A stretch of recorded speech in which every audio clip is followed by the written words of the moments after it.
Selamat datang dalam program kita Melangkah Pasti. Karena saudaraku yang kasih dalam Tuhan, dalam hidup ini apapun yang terjadi, kita harus tetap melangkah. Kalaupun ada badai, kalaupun ada kesulitan, kalaupun ada masa-masa yang sukar, kita tetap harus melangkah. Kita tetap harus bertindak. Karena iman tanpa perbuatan pada hakikatnya mati. Alkitab sudah katakan bahwa akhir zaman ini, apa yang dapat digoncangkan akan digoncangkan. Jadi kalau saudara berkata, waduh, kenapa ya goncangan-goncangan begitu banyak? Saudaraku, itu hanya membuktikan bahwa the Bible is right. Bahwa Alkitab itu betul. Alkitab sudah bilang apa yang dapat digoncangkan akan digoncangkan. Artinya kerajaan-kerajaan akan goncang, bangsa-bangsa akan goncang, orang-orang kaya akan goncang, stock market akan goncang, lalu valuta asing akan goncang, segala sesuatunya akan goncang. Bahkan kegoncangan juga bisa terjadi di rumah Tuhan. Tetapi Alkitab bilang umat yang mengenal Allahnya akan tetap kuat dan bertindak. Saudaraku yang kekasih dalam Tuhan, apapun yang terjadi hari-hari ini tidak akan bisa membuktikan bahwa Alkitab itu salah. Ada banyak orang yang berkata, oh kalau memang Tuhan sumber segala mujizat, kenapa semua ini terjadi? Memang dia Tuhan sumber segala mujizat. Dan bukan hanya sumber segala mujizat, tetap akan melakukan mujizat. Karena dia tidak pernah berubah dulu, kemarin, hari ini, dan sampai selama-lamanya. Tapi Alkitab sudah menubuatkan bahwa ada masanya kegoncangan-kegoncangan akan terjadi. Tetapi Alkitab ajarkan kepada kita, umat yang mengenal Allahnya akan tetap kuat dan akan tetap bertindak. Artinya dia tidak stres, dia tidak tertekan. Dia tahu bahwa Tuhannya hebat, dia tahu bahwa Tuhannya menjaganya, dia tahu bahwa Tuhannya memberi yang terbaik. Karena Roma 8 ayat 28 berkata, Allah turut bekerja dalam segala perkara untuk mendatangkan kebaikan bagi setiap orang yang mengasihi Dia. Haleluya. Saudara yang kasih dalam Tuhan, saya ada di sebuah pulau yang indah ini. Jadi ini adanya di Sulawesi Utara, tapi ini bukan Pulau Sulawesi, ini di luar Pulau Sulawesi, karena ini adalah Pulau Lembe, saudara. Mungkin saudara berkata Pulau Lembe, saya belum pernah dengar, pendeta. Oh, saudara gue yang kasih dalam Tuhan, kalau saudara tidak pernah dengar, saudara harus terbang ke Manado dan saudara harus pergi ke Pulau Lembe, karena ini pulau yang sangat indah, saudara. Dan buat saya sebuah anugerah tersendiri ada di pulau ini. Saya ingat-ingat tahun 94, 95, saya pernah ada di sini untuk sebuah kebaktian kebangunan rohani. Tapi waktu itu masih lama sekali, saudara. Tetapi hari ini saya ada di sini untuk sebuah acara doa bersama dengan pimpinan-pimpinan kota Bitung, saudara, bersama dengan Pak Wali Kota, Ibu, dan seluruh pimpinan-pimpinan untuk mengucapkan berkat untuk Bitung. Sehingga di tengah situasi yang mungkin sedang banyak tantangan, tapi tetap ada pemeliharaan dan kasih Tuhan. Dan kita percaya betul kalau pemimpin-pemimpin kita merendahkan diri, berdoa, mencari wajah Tuhan, selalu ada jalan keluar dan ada berkat Tuhan. Haleluya. Dan saudara yang kasih dalam Tuhan, kesempatan indah ini saya juga pakai untuk sebentar berenang-berenang di sekitar Pulau Lembe ini. Wah, luar biasa, saudara. Indonesia memang keren, saudara. Kadang-kadang saya bingung, orang Indonesia senang sekali ke luar negeri, wah, jalan-jalan, rekreasi. Saudara yang kasih dalam Tuhan, tetapi Indonesia ini juga luar biasa. Masa sudah pernah ke Perancis misalnya, masa sudah pernah ke Swiss misalnya, masa sudah pernah ke Taiwan misalnya, masa sudah pernah bahkan ke Malaysia, ke apa itu namanya, ke Thailand, dan sudah tidak pernah ke Pulau Lembe. Dan sesuatu yang tidak beres, saudara. Iya kan? Jadi saudara yang kasih dalam Tuhan, mari kita bangga dengan Indonesia. Indonesia memang keren. Indonesia diberkati Tuhan. Bayangkan tambangnya kaya, bayangkan gunungnya indah, lautnya dahsyat, dan Indonesia ini memang diberkati Tuhan. Bahkan makanan-makanannya, kebudayaan-kebudayaannya, saya bangga jadi orang Indonesia. Oh, haleluya. Indonesia Raya, hiduplah Indonesia Raya, merdeka. Saudara yang kasih dalam Tuhan, hari ini dalam kesempatan saya ada di Pulau Lembe ini, buat saya rindu sekali berbagi bersama dengan saudara sekalian di pulau yang indah ini, di tempat yang saya dengar dari banyak orang. Kebetulan saya bukan a diver, ya kan, dan saya bukan orang yang suka diving, saudara, ya kan, tapi saya dengar dari beberapa orang-orang yang suka diving bahwa tempat ini punya diving spot yang sangat luar biasa. Saudara yang kasih dalam Tuhan, saya sampai bayangkan Indonesia atasnya keren ya kan, gunung-gunungnya. Kalau kita lihat di dataran-dataran tingginya, pemandangan-pemandangannya indah. Lalu datarannya, hutan-hutannya indah, taman-tamannya indah, lautnya indah. Bahkan di bawah laut pun kaya. Wah, luar biasa saudara. Karena itu hentikan pertikaian di antara kita, hentikan hoax di antara kita, hentikan politik adu domba yang biasa dipakai oleh Belanda, yaitu divide et impera waktu zaman penjajahan untuk menghancurkan kita.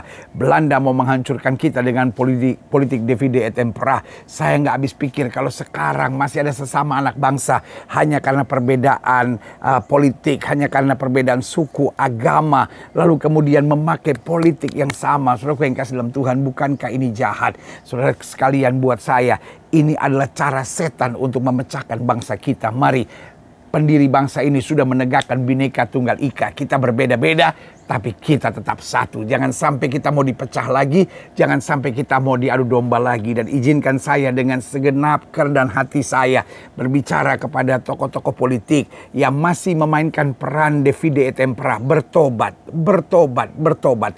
Stop politik ini.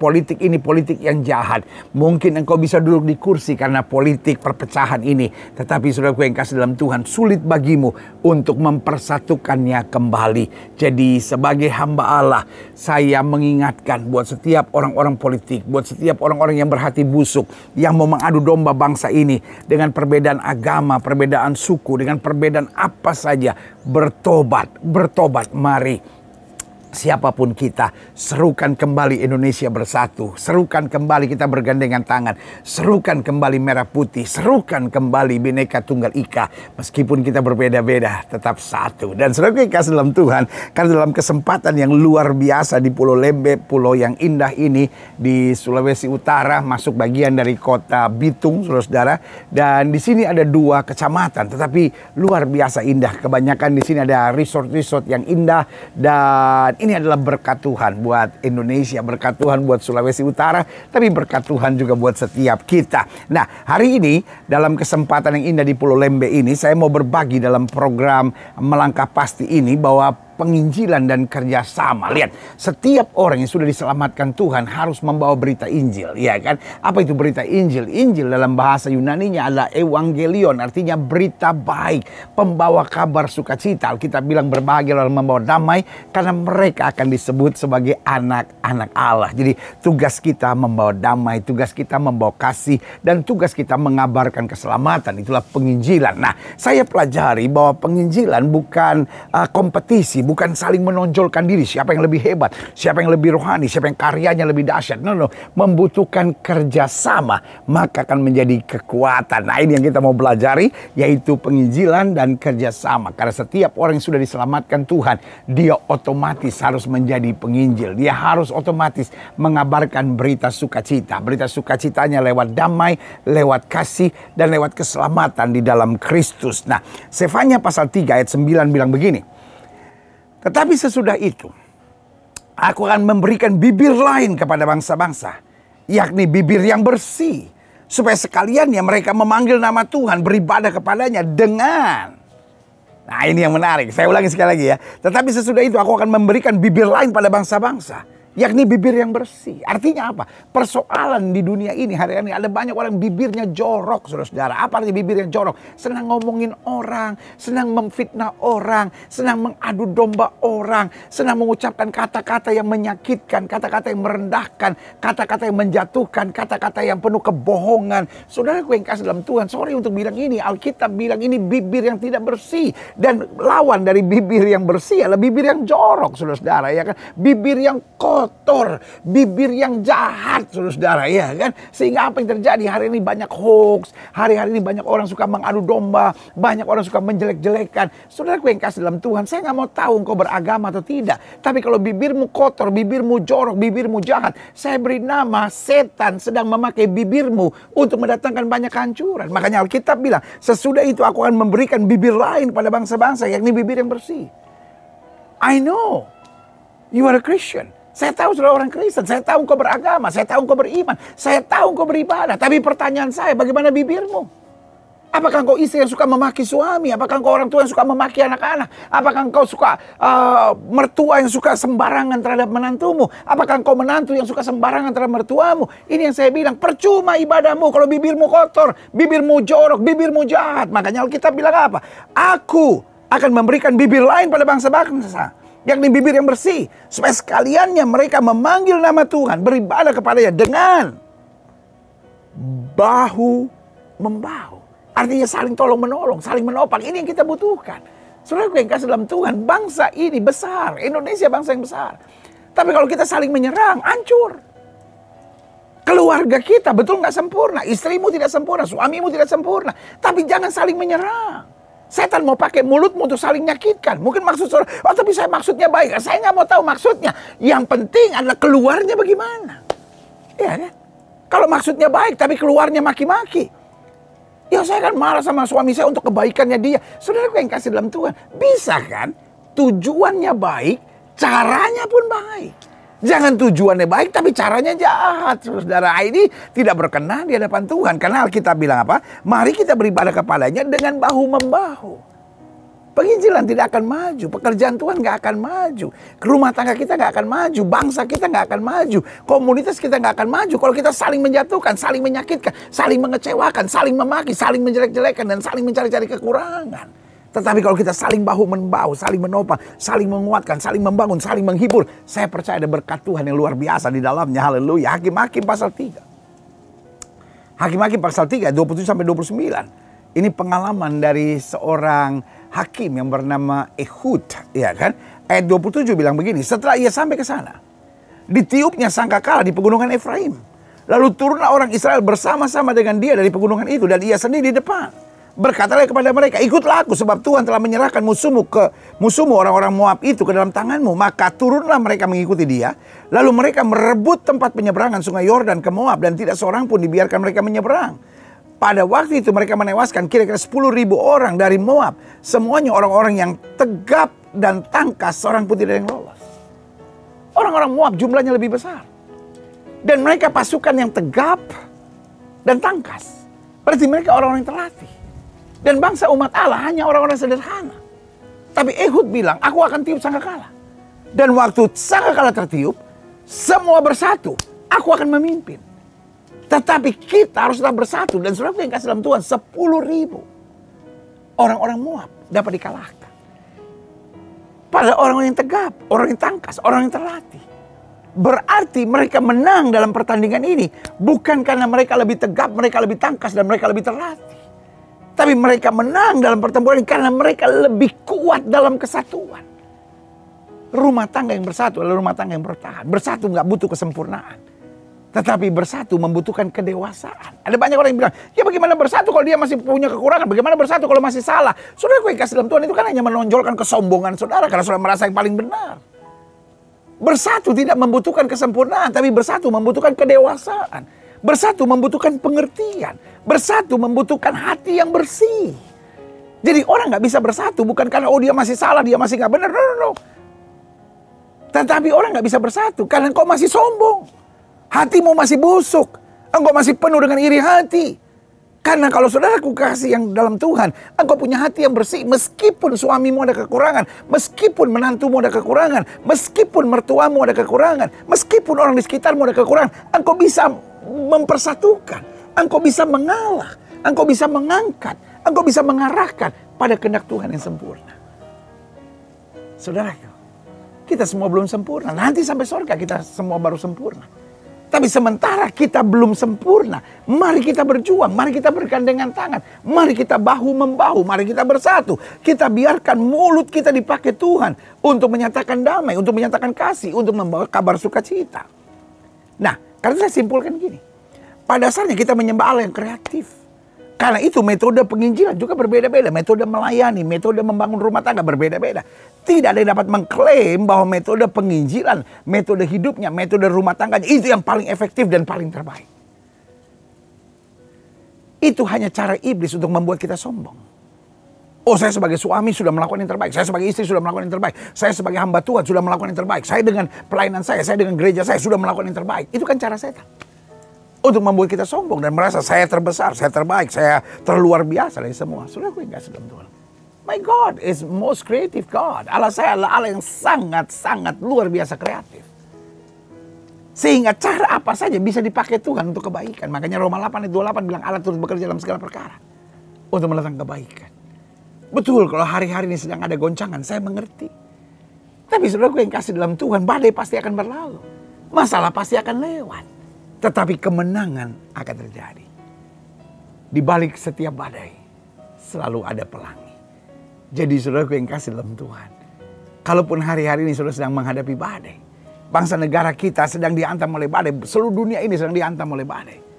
Tinggal kita nantikan pelangi cerah yang akan menjadi kepastian bahwa dia tetap Tuhan yang hebat, dahsyat dan luar biasa. Haleluya. Nah, saya pelajari salah satu hal yang paling bodoh dalam dunia penginjilan, dalam dunia pelayanan, dalam membangun keluarga, dalam membangun komunitas yang sehat adalah berkompetisi.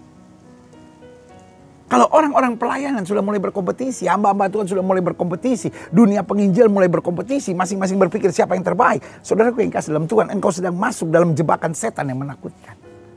Begitupun dalam rumah tangga. Kalau istri merasa saya yang terbaik, saya udah buat ini, saya udah buat ini, saya udah buat ini. Dia merasa berjasa. Sehingga di akhirnya dia berkompetisi. Dan disitulah iblis masuk dan mendatangkan kehancuran. Karena apa? Di balik kompetisi.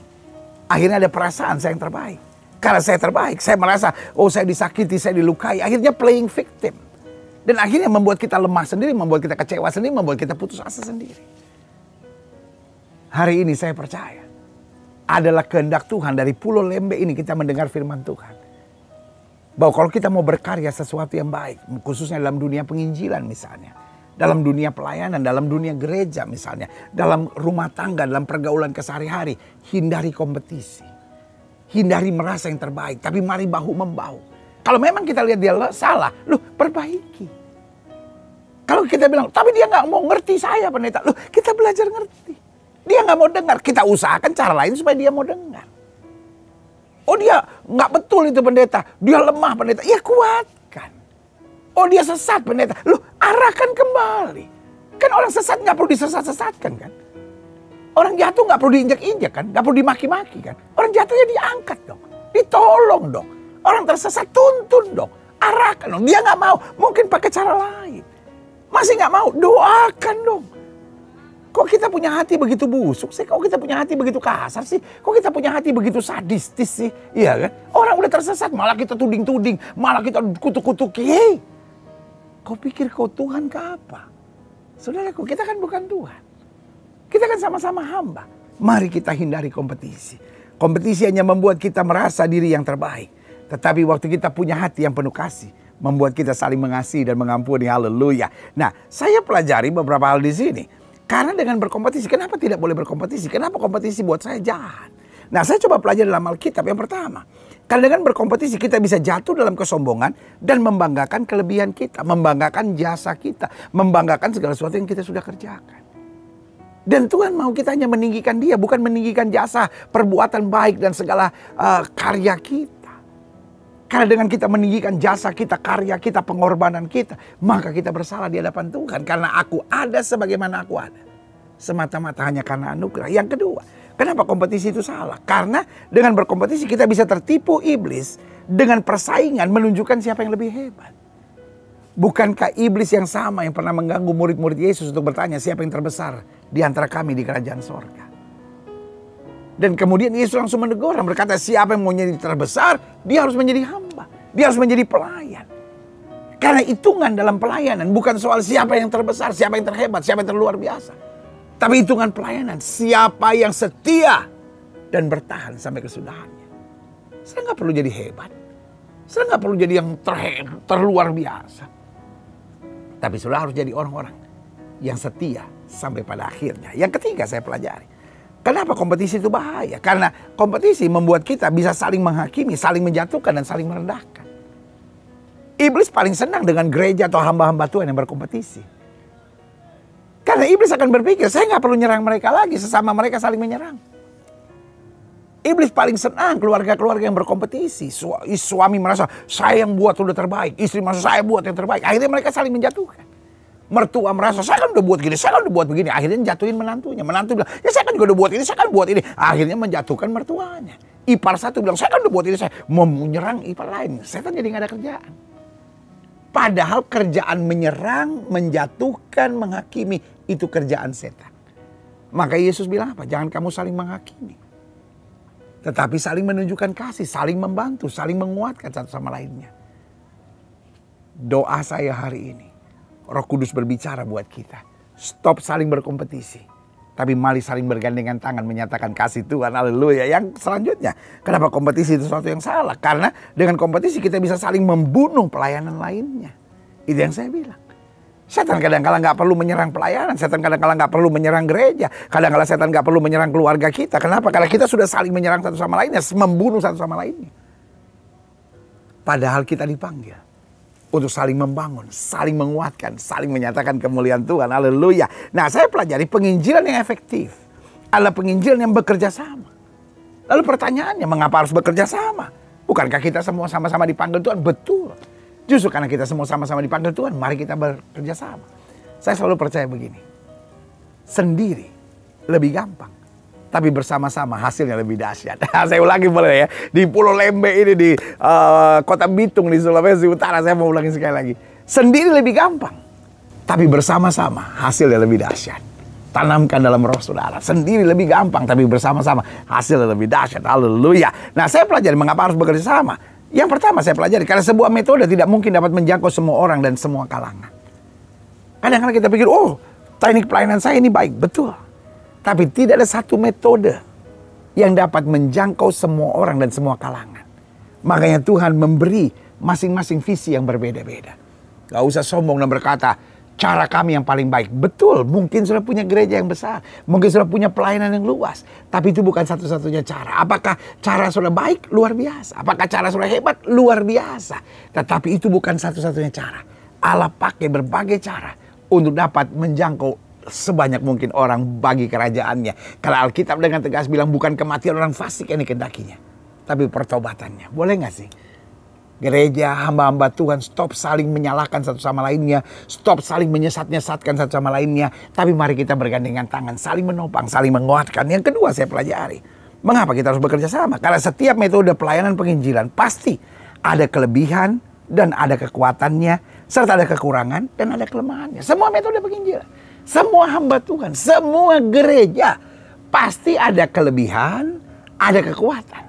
Tapi pada saat yang bersamaan juga ada kekurangan, ada kelemahannya. Haruskah di tengah kelemahannya kita maki-maki? Haruskah di tengah kelemahannya kita sesat-sesatin?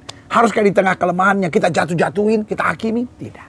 Yang ada kita saling bergandengan tangan menopang untuk membawa pada kekuatan ilahi. Haleluya. Yang ketiga, karena dengan bekerja sama kita masing-masing dilatih untuk semakin dewasa serta saling menghargai. Selalu saya bilang, hanya orang-orang yang punya sifat iri dan kekanak-kanakan yang susah untuk bekerja sama. Tetapi kalau kita dewasa, kita punya hati yang besar, kita punya kebiasaan saling menghargai, kita akan selalu bekerja sama. Dan yang keempat, saya pelajari kenapa kita perlu bekerja sama. Karena dengan bekerja sama, kita melakukan kehendak Tuhan dan menyenangkan hati Tuhan. Tuhan senang. Makanya salah satu doa Yesus, Tuhan jadikan mereka satu.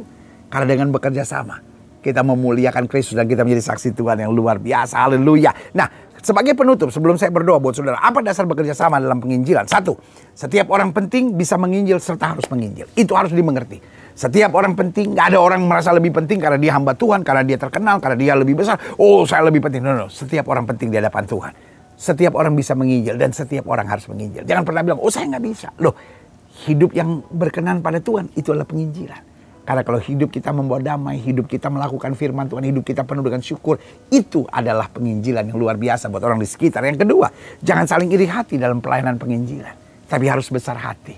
Ada kalanya cara kita nggak lebih baik daripada orang lain, tapi mari saling mengisi satu sama lainnya. Yang ketiga, lakukanlah tugas penginjilan sesuai perintah Tuhan serta passion kita. Jadi jangan menurut hitung-hitungan manusia. No, apa passion kita? Kalau itu passion kita kerjakan di situ. Lalu sesuai dengan perintah Tuhan. Dan yang keempat, sadari, dengan bersinergi dan bekerja sama dalam pelayanan, maka potensi meluaskan kerajaan Allah di muka bumi akan makin terbuka. Kalau kita makin mau menonjolkan diri, yang ada hanya keegoisan dan kesombongan.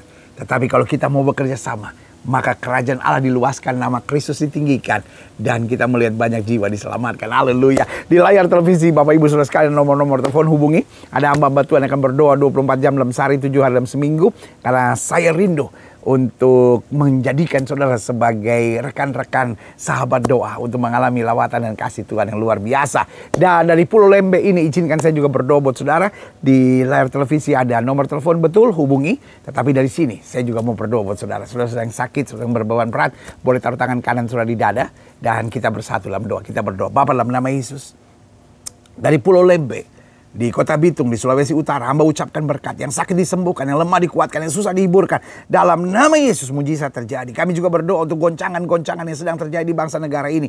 Kami berdoa dalam nama Yesus, Tuhan berkuasa, Tuhan bertindak, Tuhan beri hikmat buat para pemimpin-pemimpin kami untuk menentukan keputusan yang terbaik. Dan akhirnya ajar kami semua untuk saling bergandengan tangan, menopang pemerintah, bersatu, dan melakukan hal yang berkenan di hadapan Tuhan. Kami tahu badai akan segera berlalu, mujizat akan terjadi, kemenangan besar akan berlaku. Di dalam nama Yesus kami berdoa. Haleluya.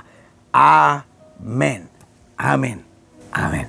Saudara yang kasih dalam Tuhan, kita sudah berdoa. Ingat, Allah tidak pernah lalai menepati janjinya. Belajar bekerja sama dalam segala sesuatu, dan dalam segala sesuatu pastikan kita membawa berita baik, berita damai, berita kasih, berita sukacita, dan berita keselamatan. Karena jelas Alkitab bilang di bawah kolong langit ini tidak ada nama lain olehnya manusia selamat kecuali dalam nama Yesus. Doa saya menyertai saudara. Sampai berjumpa program berikut dan tetap melangkah dalam kepastian. Haleluya.